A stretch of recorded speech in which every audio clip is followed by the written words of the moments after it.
भक्ति शक्ति और संस्कृति झीलों की नगरी से गोविंद लाल ओड का प्यार भरा नमस्कार। आप देख रहे हैं झीलों की नगरी उदयपुर।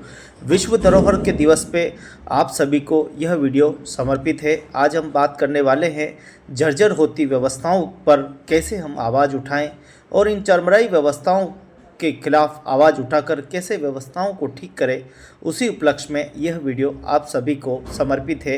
आशा करते हैं कि यह वीडियो आपको अच्छा लगेगा और इन चरमराई व्यवस्थाओं पर हम कैसे काम करें और कैसे हम अपने शासन प्रशासन और राज परिवार के प्रति जागरूकता करके हम एक अच्छे सुंदर और खूबसूरत उदयपुर और खूबसूरत हमारी प्रकृति और इस संस्कृति और धरोहर का संरक्षण करें।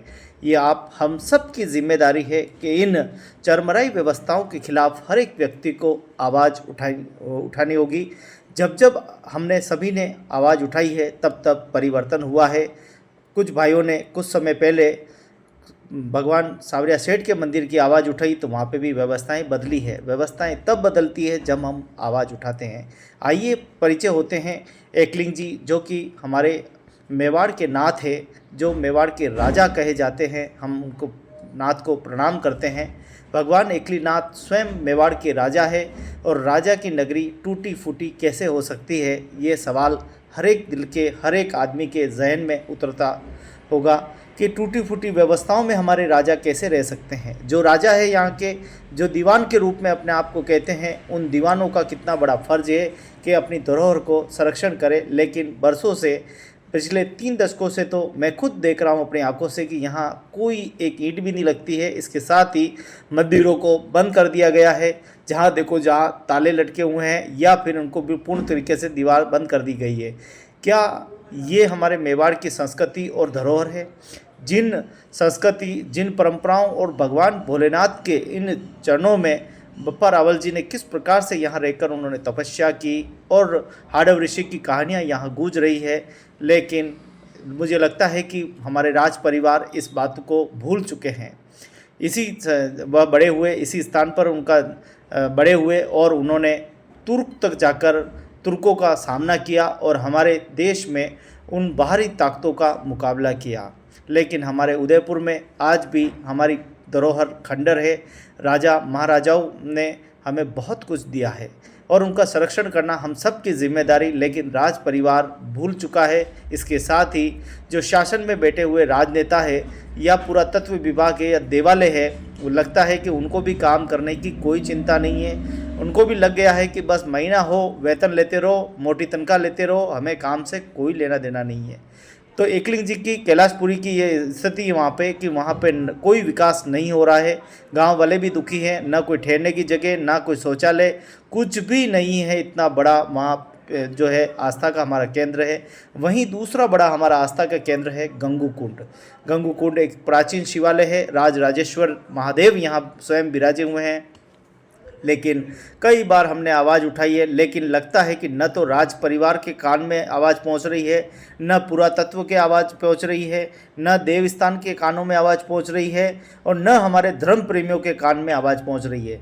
सब मुख दर्शक होकर बस इन टूटी फूटी व्यवस्थाओं में जैसे कोई गुनाह हमने कर लिया हो, उस प्रकार से सेवा पूजा करते हैं। और कुछ लोग आते हैं, वीडियो भी बनाते हैं, डालते हैं, लेकिन बिल्कुल इसकी जड़ से समाधान कैसे हो उस पर किसी प्रकार की कोई प्रतिक्रिया नहीं है। अगर हम सनातनी एक साथ उठ खड़े हो और तो क्या प्रशासन की जो है नींद नहीं उड़ेगी, नींद भी उड़ेगी और काम भी करेंगे वो। आप जानते हैं कि हर एक प्रशासनिक व्यवस्थाओं में मोटी तनख्वाह, मोटा वेतन, मोटा पगार लेते हैं, लेकिन ये काम क्या ऐसा करेंगे? क्या ऐसे जर्जर व्यवस्थाओं के लिए इन अधिकारियों का नियुक्ति होती है? वह अधिकारी बड़े भाग्यशाली होते हैं जिनकी ड्यूटी उदयपुर में लगती है। वो तरसते हैं कि उदयपुर जैसा शहर हमें मिले, क्योंकि ये विश्व का सबसे खूबसूरत शहर है और सब अधिकारियों को पता है कि यहाँ काम करना ही नहीं पड़ेगा, काम करने की ज़रूरत नहीं। उदयपुर के लोग, मेवाड़ के लोग बहुत बोले हैं, यहाँ आप कलम चलाओ तो ठीक, घर पे सोते रहो तो ठीक है, महीना हो अपनी मोटी तनख्वाह बनती रहे, अपने को कोई लेना देना नहीं है। जिस व्यवस्था के लिए अधिकारी की नियुक्ति होती है, चाहे वह कमिश्नर हो, चाहे वो यूडीए कमिश्नर हो, चाहे नगर निगम के कमिश्नर हो, सब कमिश्नर बने हुए हैं, बस बातों के कमिश्नर, कुछ भी कहा। लेकिन उनकी धरातल पे स्थिति आप खुद जानते हैं कि काम नहीं करते, उनके कर्मचारी काम नहीं करते, टालम टोल जवाब देते हैं। और ये टालमटोल वाली स्थिति की वजह से ही आज ये बरसों से ये विरासत खंडर हो रही है। गुम्बद टूट चुका है, मंदिर का जर्जर है और हज़ारों लोग प्रतिदिन पूजा अर्चना के लिए आते हैं और उनकी आस्था पे एक बड़ी ठेस। अगर हम बात करें तो यहाँ पर एकलिंगनाथ की जो टूटी फूटी व्यवस्थाएं तो है ही है, इसके साथ साथ कई ऐसे प्राचीन मंदिर है। अगर मैं उल्लेख करना चाहूँगा, थोड़ा सा बताना चाहूँगा, अमरक जी महादेव मंदिर है, वहाँ पे भी विकास होना चाहिए। ये शिवालय भी बहुत ही प्राचीन है। उबेश्वर महादेव को सभी जानते हैं, ये भी एक प्राचीनतम मंदिर है और बेहतर के व्यवस्थाएं कैसे करें, इस पर सरकार के लोगों को ध्यान देना चाहिए, संगोष्ठियाँ करनी चाहिए। नांदेश्वर महादेव मंदिर पर सबसे बड़ा ये मंदिर आप देख रहे हो, नांदेश्वर महादेव मंदिर बहुत ही प्राचीन मंदिर है। यहाँ पर भी व्यवस्थाएं अच्छी होनी चाहिए, धर्मशालाएं होनी चाहिए, हर एक व्यवस्थाएं होनी चाहिए ताकि पर्यटक ज़्यादा से ज़्यादा आए। नारद मुनि जी ने स्वयं यहाँ पर तपस्या की थी, लेकिन अब किससे कहें, कौन सुने, किसको बताएं, ये वाला हाल है। हर आदमी दुखी है और इस शासन प्रणाली के आने के बाद तो समझ लो कि काम कुछ होता नहीं है। मोटी तनख्वाह लेने वाले बस मोटे मोटे पेट बड़े कर कर घूम रहे हैं, लेकिन उनको काम की कोई नहीं है। मैं कहता हूँ ना, इसीलिए तो अधिकारी ज़्यादा से ज़्यादा उदयपुर आना चाहते हैं, यहाँ काम करना नहीं पड़ता। ये करौली, जयपुर और अन्य ज़िलों में रहेंगे तो वहाँ काम करना पड़ेगा। वहाँ के लोग जागरूक है, वहाँ के लोग कान पकड़ के, हाथ पकड़ के और खड़े होकर काम करवाते हैं। लेकिन हमारे लोग बहुत भोले हैं, यहाँ के मेवाड़ के, आवाज़ नहीं उठाते। इसीलिए अधिकारी अपना फ़ायदा उठाते हैं और अपना खूब यहाँ समय बिताते हैं। कोई 4 साल, 5 साल, 10 साल, 12 साल, कोई तो ऐसे भी है जो लगे हैं और उसके बाद में आज दिन तक निकलने का नाम नहीं, जड़ जमा कर बैठ गए। ऐसे भी कई अधिकारी है। हर एक कर्मचारी, हर एक अधिकारी के जो शासन में बैठे हुए हैं, प्रशासन में है, उनकी जवाबदेही और जिम्मेदारी है कि हमारे शिवालय को ठीक करें। ये सबकी जिम्मेदारी है। वहीं हमारा बड़बड़ेश्वर मंदिर जहाँ हम जाते हैं, वहाँ पे भी कई व्यवस्था नहीं है। हमारे जामेश्वर मंदिर देखेंगे तो वहाँ पे भी आज भी तरस रहा है विकास के लिए, लेकिन वहाँ पे भी किसी का ध्यान नहीं है। हजारेश्वर महादेव, साडेश्वर महादेव, कैलेश्वर महादेव, कमली महादेव, किस का नाम, चंदवा महादेव जो गोराना डैम के वहाँ पर है। और विश्व धरोहर पे मैं इतना सा कहना चाहूँगा कि ये मोटी तनख्वाह लेने वाले अफसर, ये अफसरशाही, नौकरशाही, अगर इनको नौकरशाही शब्दों से संबोधन किया जाए तो मुझे लग रहा है ठीक रहेगा, ताकि इनको भी पता पड़े। हम साहब कहते हैं, किसके साहब, ये बड़ा एक सवाल है। काम तो कुछ नहीं करते, फिर भी इनको सलाम ठोकना पड़ता है। हम गुलाम नहीं है। ये कामचोर अधिकारियों को कहना पड़ेगा कि भैया काम कीजिए, आप काम के लिए आए हैं, काम कीजिए। जागरूक रहना पड़ेगा। किसी न किसी को तो इस चरमराई खिलाफ व्यवस्थाओं के खिलाफ आवाज़ उठानी पड़ेगी। आज उदयपुर स्थापना दिवस है और उदयपुर स्थापना दिवस के बारे में नगर निगम, यूडीए और किसी को पता नहीं है कि आज उदयपुर की स्थापना महाराणा उदय सिंह जी के द्वारा की गई थी और उदयपुर को बहुत ही सुव्यवस्थित बसाया गया था, जिसको देखने के लिए पूरा संसार यहाँ पर आता है। लेकिन इस उदयपुर को बंटा ढाल कर दिया है। कहीं सीवरेज डाली है तो गटर के अंदर से जो है टटिया बाहर निकल रही है, मूत बाहर निकल रहा है, इतनी गंदी वाड़ा निकल रहा है कि पूछो मत। पानी आता है तो सारे नाले नोले चाले हो जाते हैं। कुल मिलाकर मास्टर प्लान से और भूंगली जहाँ बड़े बड़े भूंगले डालने चाहिए, वहाँ छोटी छोटी भूंगलियाँ डाली गई, जिसके पानी ओवरफ्लो होना ही है। मैंने भी कई बार बीच में भी कहा था, मैं इस करके भूंगले डाल रहे हो। हमारा जल जीवन मिशन योजना के तहत जो भूंगले डाली जा रही है, पानी क्या आएगा उसमें, हवा ही नहीं जा रही है। थोड़े से बड़े पाइप डाले जाए ताकि जीवन भर का जो है ये ठीक हो सके। लेकिन शासन प्रशासन अनदेखी से ध्यान नहीं रखते और बस वो अपना देखते कि अपना कमीशन कितना आ रहा है। भूंगले का पैसा पास होता है तो ज़मीन में भूंगली घुसेड़ दी जाती है।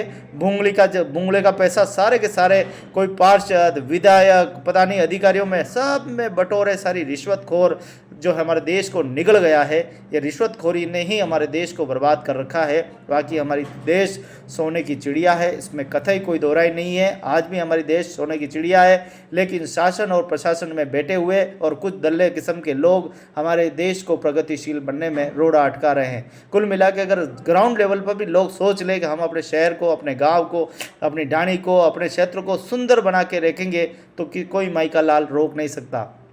मैं देख रहा हूँ कि बहुत सी जागृति भी हो रही है।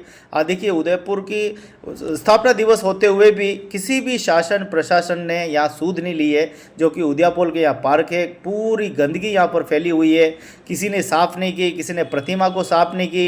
इनके पास क्या कमी है? फायर ब्रिगेड मशीनें हैं, 5-5, 10-10 हज़ार लोगों का स्टाफ मौजूद है, कोई गार्डन है, बागवान मौजूद है, गमले मौजूद है। अभी नेताजी आते तो नए नए गुलदस्ते ला के लगा देते, उनके सामने फूलों वाले लगा देते। लेकिन उदयपुर कुछ का जो है आज स्थापना दिवस है, 475वां स्थापना दिवस होते के बाद भी आप देखिए यहाँ पर कोई व्यवस्था नहीं है। नगरवासियों को, स्वयंसेवी संस्थानों को, लोकजन सेवा संस्थान परिवार को आगे आकर आज यहाँ देखिए जयकारा भी करने पड़े और उदय सिंह जी की प्रतिमा को माल्यार्पण, पुष्प अर्पण सब कुछ यहाँ पर किया गया है। जल अभिषेक किया गया, दूध अभिषेक किया गया। ये हमारी मेवाड़ की संस्कृति, मेवाड़ की परंपरा है, जिसे लोकजन सेवा संस्थान और अन्य समाज सेवी संस्थाएं और हमारे यहाँ के साहित्यकार, इतिहासकार ही इस काम को समेटे हुए हैं। जब अखबार में खबर लगी तब प्रशासन की नींद खुली, क्योंकि उदयपुर स्थापना दिवस 475वां स्थापना दिवस है और इसी आज के दिन ही मनाया जाता है, जो कि आज 20 अप्रैल 2026 का दिन है और आज के दिन मनाया जाता है। उदयपुर को सुरक्षित करने के लिए एक मजबूत मोटी दीवार उस समय बनाई गई थी। ठाकुर अमरचंद बड़वा जब मेवाड़ के प्रधानमंत्री थे, उन्होंने सुरक्षित किया और उसके बाद में अब देखो उदयपुर में भी विकास हो रहा है, एलिवेटेड रोड बन रहे हैं। वो दीवार जो थी प्राचीन, वो तो लोग खा गए, उसको तो कहीं कहीं बची है, बाकी सारी की सारी दीवार को हमारे लोग निगल गए। कैसे निकल गए? इतनी लंबी 22-23 किलोमीटर की दीवार थी, जो बहुत चौड़ी दीवार थी। कुछ दीवार बची है जो भी धीरे धीरे, वो भी मुझे लग रहा है आने वाले समय में ख़त्म हो जाएगी। एक नई व्यवस्थाएं हो रही है। अब हम ऊपर से एलिवेटेड रोड भी देखेंगे, यातायात से एक तरह की देखें तो हमें बहुत बड़ी राहत मिलेगी। उसके लिए हम प्रशासन को धन्यवाद भी देते हैं, लेकिन वहीं एक काम क्वालिटी वाला होना चाहिए। ऐसा नहीं हो कि रिश्वतखोर कमीशनबाज हो जाए और फिर हम नीचे गिर जाए, तो ये समय नहीं होना चाहिए। आखिर हम कब तक जिला कलेक्ट्रेट पर इस तरह धरना प्रदर्शन करते रहेंगे? कभी हमारे संस्कारों के खिलाफ, कभी आतंकवादियों के खिलाफ, लगी लव जिहाद के खिलाफ हम कब तक ये संघर्ष करते रहेंगे? ये सभी को शासन और प्रशासन में बैठे हुए लोगों को मजबूत और कड़े कानून बनाने चाहिए। स्वच्छ भारत मिशन जैसी योजनाओं को लागू करना चाहिए, जिससे कि लोग कचरा न फेंके। कचरा फेंकने वालों पर बड़ा मुकदमा दर्ज होना चाहिए, 6 महीने की जेल तक होनी चाहिए। चाहे वो प्लॉट में गंदगी करे, चाहे किसी सड़क किनारे करे, या किसी भी सुनसान रोड पर कचरा फेंकने वालों पर ज़बरदस्त कार्रवाई होनी चाहिए। लेकिन हमारा प्रशासन उन पर कार्रवाई नहीं करता। बेचारे चाय के थैले वाले, थड़िए वाले, रोड पे खरबूजा बेचने वाले को सामान फेंक देते हैं। ये बड़ा बहादुरी का काम करने वाले हमारे नगर निगम के प्रशासन और यूडीए के प्रशासन का काम है, जबकि असली जो गुनहगार है उन लोगों पे कार्रवाई करने का इनका कोई दम नहीं है। जो पाए पसार कर, जो पैर पसार कर कब्जे करके बैठे हुए हैं सरकारी, वो नहीं हटे। खुद के सरकारी कब्जे हो रहे हैं, वो पीछे नहीं ले रहे हैं, लेकिन गरीबों को जो है आप देखिए कि अवैध अतिक्रमण के नाम पर हटा दिया जाता है। ये हमारे देश के लिए बहुत बड़ी दुर्भाग्य की बात है। ये फतेह सागर का पूरा किनारा है, आज भी लोग यहाँ पर आते हैं, दारू की बोतलें झीलों में फेंक देते हैं, गंदगी फेंकते हैं। उनके ऊपर, उन रसूखदार के ऊपर, उन वर्चस्व वाले लोगों पे कोई कार्रवाई नहीं कर सकता, लेकिन गरीबों पे कोई भी कार्रवाई की जा सकती है। गरीबों को उजाड़ा जा सकता है, उसे मजबूर बनाया जा सकता है। एक तो देश का प्रधानमंत्री हमें कहता है कि सशक्त भारत, उन्नत भारत, डिजिटल भारत, सब चलाओ, मोबाइल सब डिजिटल करो, और दूसरी तरफ इन्हीं के प्रशासन के लोग आवाज़ नहीं उठे, इन्हीं के प्रशासन के लोग लोगों को परेशान कर रहे हैं और नेता मुख बधिर सुन के और इन प्रशासन के सामने हाथ बांधे खड़े रहते हैं। आखिर ये कब तक? क्योंकि चोर चोर मोशे गए भाई, तू भी चोर मैं भी चोर, कौन किसके खिलाफ उठाए आवाज़? कुल मिलाकर ये व्यवस्था ऐसी शुरू से ही बनी हुई है, कोई किसी के खिलाफ आवाज़ नहीं उठाता। जनप्रतिनिधि डंके की चोट पर काम करने चाहिए, लेकिन ये व्यवस्थाएं बदल नहीं रही है। लोग इसीलिए इसका फ़ायदा उठाते हैं और ये रिश्वतखोरी, कालाबाजारी जो है फैलती जा रही है। आशा करता हूँ ये वीडियो अच्छा लगा होगा। अपने इष्ट मित्रों को अधिक से अधिक शेयर करें।